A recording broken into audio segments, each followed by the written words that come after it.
If you're constantly exhausted from keeping the peace, always bending, avoiding, agreeing just to avoid confrontation, then this message is for you. Because what if I told you your fear of conflict is exactly what's keeping you trapped?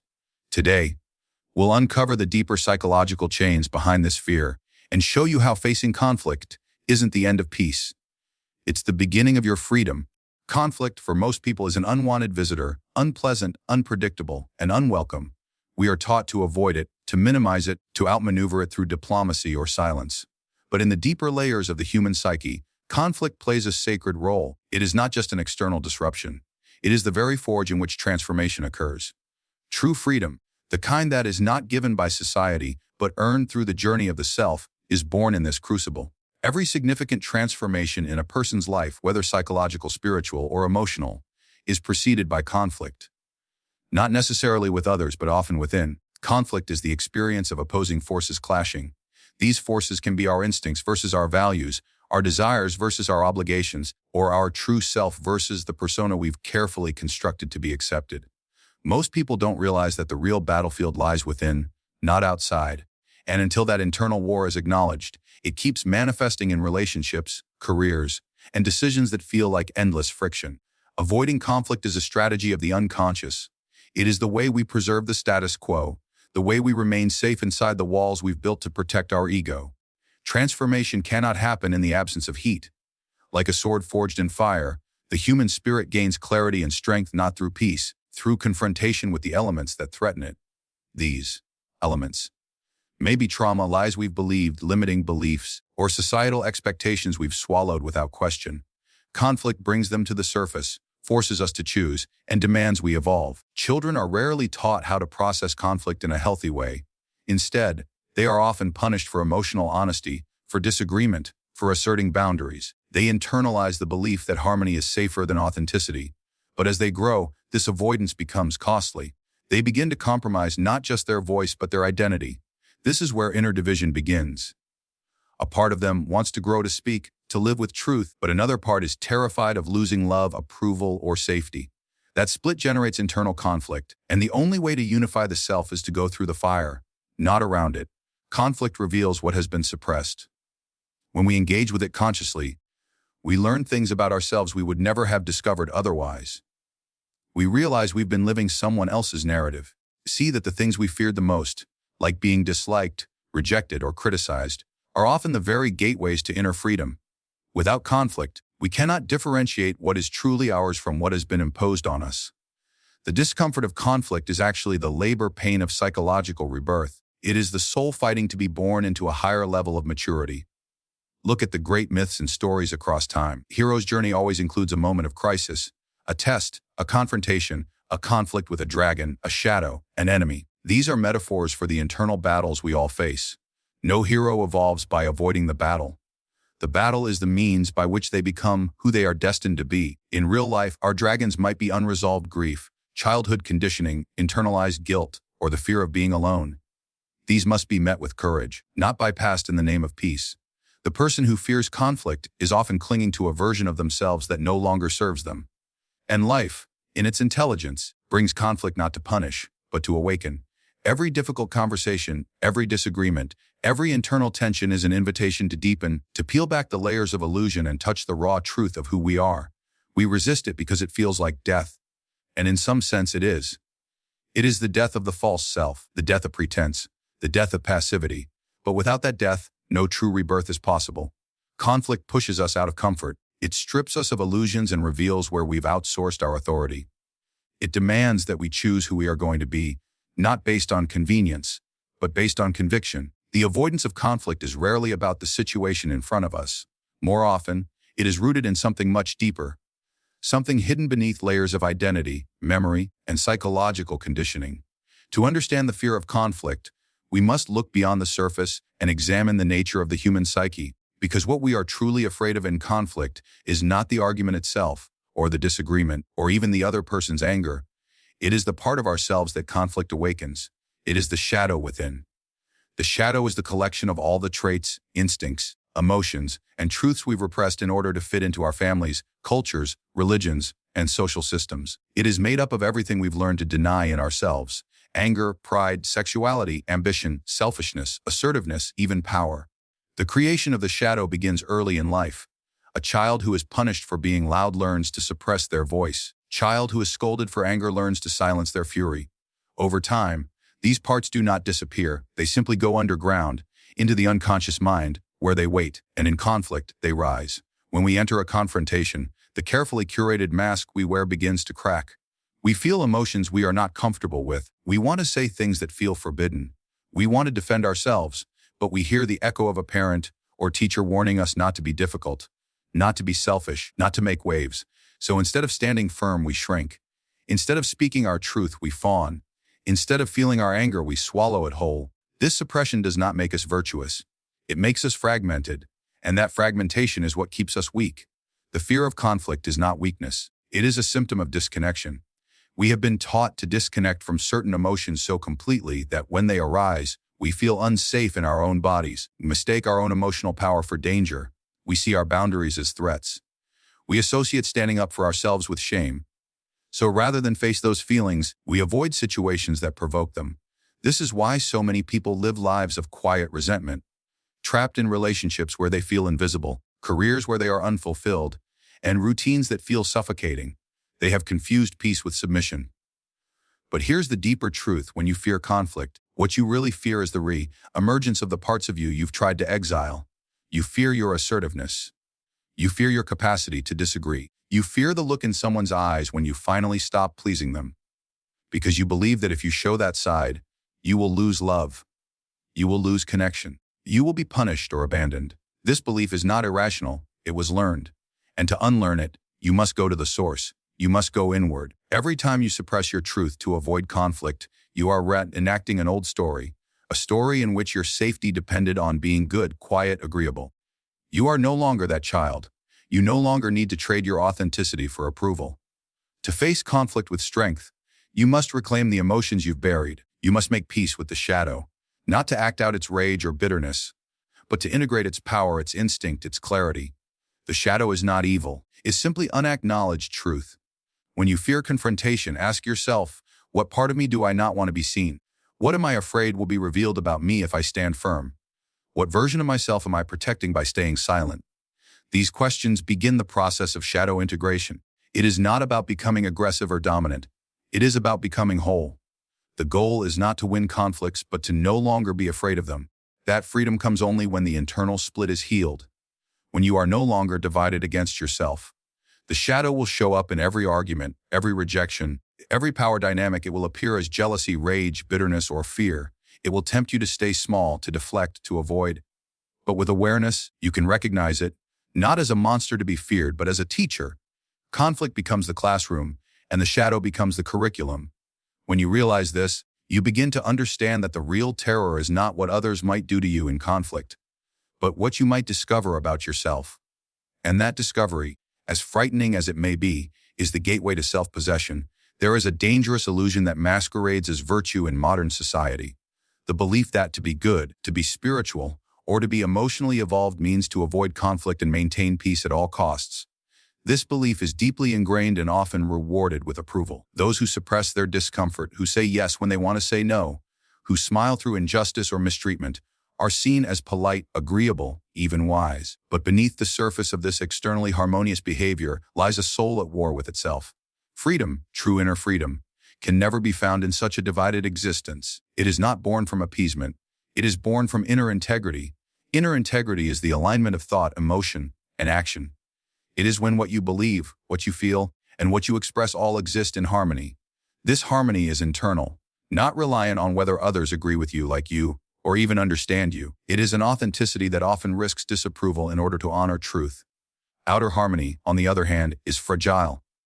It is based on the conditions of other people's moods, tensions, and reactions. It requires constant management, self-censorship, and control. It is the pursuit of keeping the peace externally while enduring a slow erosion of the self within. The cost of prioritizing outer harmony is enormous. People who live this way often struggle with chronic anxiety, unexplained fatigue, or depression. These are not just mental health issues in the clinical sense. They are the psychological symptoms of a fractured inner life. When your mouth says one thing and your heart another, when your actions contradict your intuition, When your silence masks your outrage, you create an internal schism. Over time, this dissonance becomes unbearable, and yet it's maintained for the sake of being seen as nice or easy to get along with. But niceness, when it comes at the expense of integrity, is not a virtue. It is self-abandonment. There comes a point in every person's life when they are faced with a choice: continue playing the role others have assigned to them or reclaim their authenticity. This moment rarely arrives in comfort. It usually appears during crisis, tension, or some form of rupture. Perhaps it is a relationship that becomes too toxic to ignore, a job that violates one's values, a friendship built on manipulation, pattern of silence that leads to explosive anger. In this moment, the truth reveals itself. Peace without self-respect is not peace. It is bondage. To choose inner integrity is to accept the possibility that others may be disappointed. It is to say, I would rather be disliked for being real than loved for being false. It is to recognize that living a life of compliance may protect your image, but it destroys your soul. The person who chooses truth begins to reassemble themselves. Each act of honesty becomes a thread in the weaving of a new identity, one that is no longer held hostage by fear. This process is not easy. The world resists those who break the script. Families may protest, partners may guilt, colleagues may retaliate. Deeper reward of this choice is priceless self-respect. When your inner world no longer bows to external pressure, you become unshakable. Not because you are rigid, but because you are rooted. Your decisions no longer come from reaction but from resonance. You begin to trust yourself. You begin to recognize your own voice. Not the voice that was shaped by social roles, but the voice that emerges from your own depth. Inner integrity is a commitment to live in truth, even when it disrupts comfort. It does not mean you seek conflict, but that you will not run from it if it means betraying yourself. It means setting boundaries without apology, speaking honestly even when your voice trembles, walking away from situations that require you to shrink, and choosing self-loyalty over performance. Outer harmony may keep everyone else calm, but only inner integrity will keep you whole. When the two conflict, you must choose which one you value more. The world may offer applause for your silence, but only your soul will applaud your truth.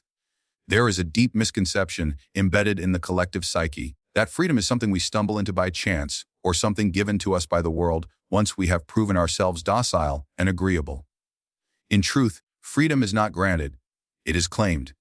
It is taken not through rebellion for rebellion's sake, but through the courageous act of confrontation. The path to freedom is paved not with silence or avoidance, but with the willingness to face everything we fear, everything we've buried, and everything we've been told to accept without question. Confrontation is not merely about standing up to others. That is only the outer expression. The more difficult confrontation is internal. It is standing up to the inner voices that shame us, the inherited narratives that limit us, the wounds we've numbed ourselves to for years. It is meeting the uncomfortable emotions we've labeled as dangerous: rage, grief, jealousy, pride, and asking what they are trying to tell us. It is recognizing where we've become complicit in our own oppression by choosing silence when our truth wanted to speak. Confrontation in its most sacred form is a declaration: I will no longer betray myself. Each time we avoid confrontation, we reinforce a lie. That peace is more important than truth. That safety is more important than growth. That love can only be preserved through self-erasure. These lies may keep relationships intact on the surface, but they corrode intimacy from within. Authentic connection cannot exist where confrontation is feared. Love that cannot withstand truth is not love, it is control. And the freedom we long for in such arrangements is constantly out of reach, like a mirage in the desert. We see it, feel it, crave it, but can never touch it. The fear of confrontation often stems from the wounds of early life. Many people grew up in households where speaking up resulted in punishment, emotional withdrawal, or humiliation. The nervous system shaped by these experiences now associates conflict with danger. To protect ourselves, we develop coping mechanisms: people-pleasing, avoidance, emotional suppression. These patterns follow us into adulthood, into our partnerships, workplaces, friendships, and spiritual paths. We become masters of harmony but strangers to our own voice, and then we wonder why we feel disconnected, unseen, or resentful. But confrontation is not destruction, it is clarification. It clears the fog. It brings light into the dark corners of our psyche and our relationships. When approached with intention, confrontation reveals truth without aggression, honesty without cruelty, firmness without violence. It is not about dominating another, but about reclaiming oneself. It is a refusal to participate in the performance of agreement when one's soul is screaming in dissent. This journey requires a fundamental shift in our internal compass. Instead of asking, will this make others comfortable? We begin to ask, is this in alignment with who I am becoming? The first question keeps us enslaved to perception. The second leads us to liberation.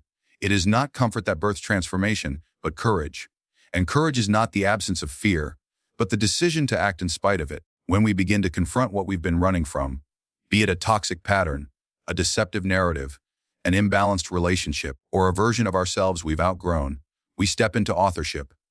No longer passive characters in someone else's script, we begin to write our own lines. The freedom that emerges from this process is not loud or boastful. It is quiet, firm, and deeply rooted. It does not need validation because it comes from a place of deep knowing. A person who has learned to confront without collapsing, to stand without aggression, to speak without apology, becomes unbound, not because the world around them becomes easier, but because they are no longer at war within. They are willing to let discomfort rise if it means truth will rise with it. They are willing to walk away from false peace to find real wholeness. And most importantly, they no longer mistake freedom for ease. They understand that every inch of liberation is earned in the fires of confrontation, with others, with systems, and with the self. The path is not linear. It is cyclical, and it demands the same lessons over and over until they are embodied.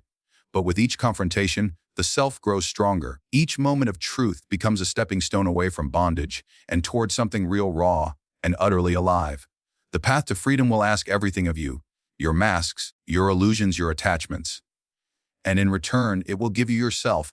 To speak of freedom without speaking of individuation is to miss the soul of liberation. Real freedom, the kind not dependent on circumstance, validation, or external outcomes, is not something you achieve by rearranging the world around you. It is something you realize by coming into full relationship with the truth of who you are.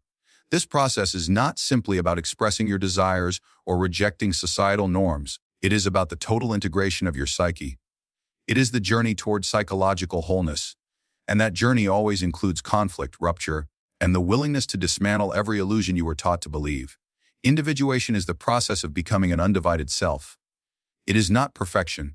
It is integrity. It is the reconciliation of all the parts within you that have been split, suppressed, or exiled. Most people move through life fragmented.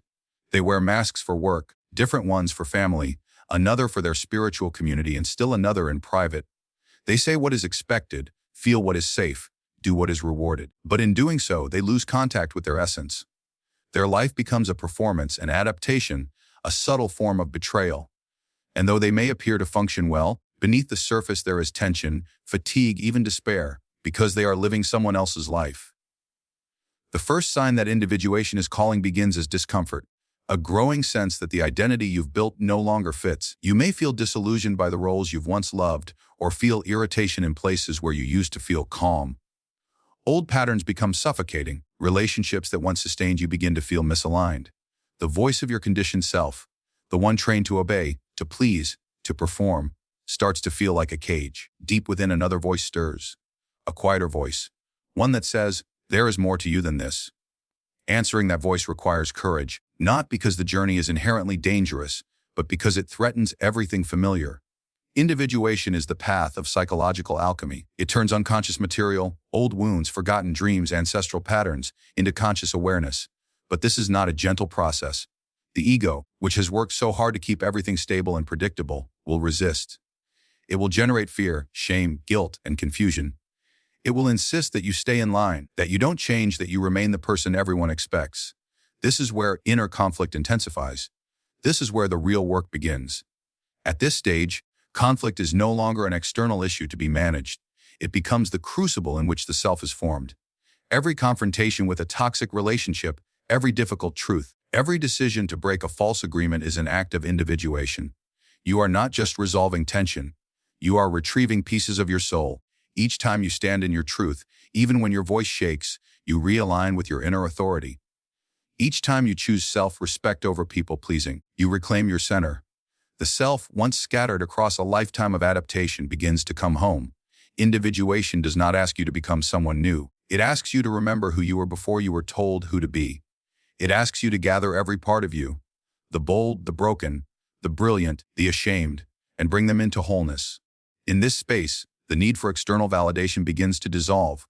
You are no longer seeking permission to exist. You are no longer outsourcing your decisions to culture, religion, or tradition.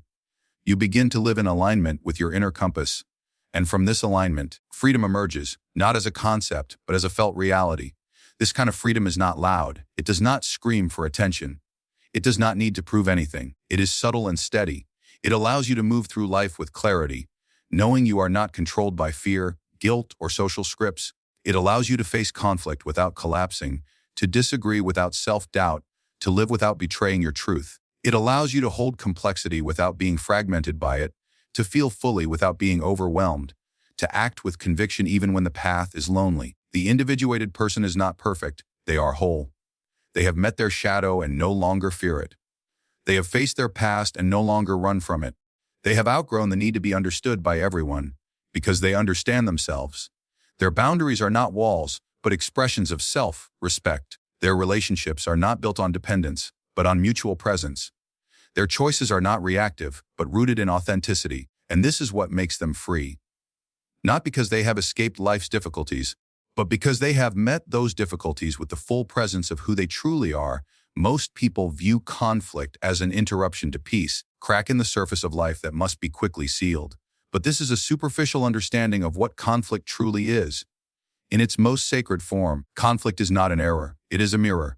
It reflects back to us the parts of ourselves that remain unseen, disowned, or denied. It reveals not only the wounds we carry, but also the values we've abandoned, the boundaries we've never claimed, and the truths we've been too afraid to speak. If you pay attention, every confrontation becomes a revelation. Whenever two people disagree, whether in a relationship, a family, a workplace, or even within society at large, there is more occurring than just a clash of opinions. Beneath the surface, there are psychological dynamics unfolding. What you react to in another person often reveals what is unresolved in yourself. If someone's anger triggers fear in you, it may be because you have not yet made peace with your own anger. If someone's boundaries make you feel rejected, it may point to the fact that you were never taught how to set your own. Conflict activates these deeper layers of the unconscious, and it is in this activation that transformation becomes possible. When you are willing to witness your reactions without justifying or suppressing them, conflict becomes a diagnostic tool. It exposes your relational wounds, the ways in which you seek approval, avoid rejection, or unconsciously replicate childhood patterns. Perhaps you shrink in the presence of authority, not because the person is inherently threatening, but because they echo the emotional power once held by a parent. Perhaps you erupt in defensiveness when criticized, not because the feedback is harmful, but because it touches an old story of inadequacy. These moments are not random. They are invitations. They are signals pointing you inward, back toward the origin of your pain, and ultimately toward healing. This is why true emotional growth cannot happen in isolation. It unfolds in relationship, through friction in the mess of real interaction. You can read books, attend workshops, meditate for hours, and still be stunned by how quickly you lose composure when your partner challenges you, when a friend confronts you, or when a stranger disrespects you. These reactions are the unintegrated parts of the psyche crying out to be seen. They do not mean you are failing. They mean the unconscious has come to the surface, and what rises to the surface can finally be worked with. Avoiding conflict in the name of harmony is like avoiding mirrors in the name of beauty. You may preserve the illusion for a while, but the reality remains unchanged. Eventually, the unspoken truths gather weight. Resentment builds. Misunderstandings multiply. One day, something erupts, but this eruption, though painful, is sacred. It clears the fog. It demands honesty. It strips away the masks. In that moment, you are no longer performing. You are exposed. And in that exposure lies the raw material for your evolution. This is why those who fear conflict often remain psychologically stagnant. They avoid discomfort, but in doing so, they avoid the very experiences that would reveal who they are. They protect their self-image, but at the cost of self-awareness. Their relationships become containers for pretense, not intimacy. Their lives become defined not by what they truly want, but by what they are afraid to confront. But those who have learned to stay present in conflict, to listen even when defensive, to speak even when afraid, to reflect even when hurt, begin to see conflict for what it truly is, a mirror that does not lie. The self that is revealed in conflict is not always easy to face. It may be petty, jealous, controlling, passive, or wounded. But this is not a flaw. It is an opportunity. You cannot transform what you refuse to see. Ego may resist this mirror, wanting instead to appear good, composed, or righteous. But the soul craves wholeness, not perfection. And wholeness requires that you turn toward yourself in the moments you'd rather turn away. Every argument, every boundary test, every emotional trigger is a portal into greater self-knowledge. It shows you where you still believe you are unworthy, where you've compromised your truth, where you've inherited beliefs that no longer serve you. And when you approach conflict with this awareness, it becomes less about being right and more about becoming real, less about changing others and more about meeting yourself. Over time, you stop fearing these mirrors. You start seeking them, not because you enjoy pain, because you value truth. And in a world of performance, truth is the most liberating force there is,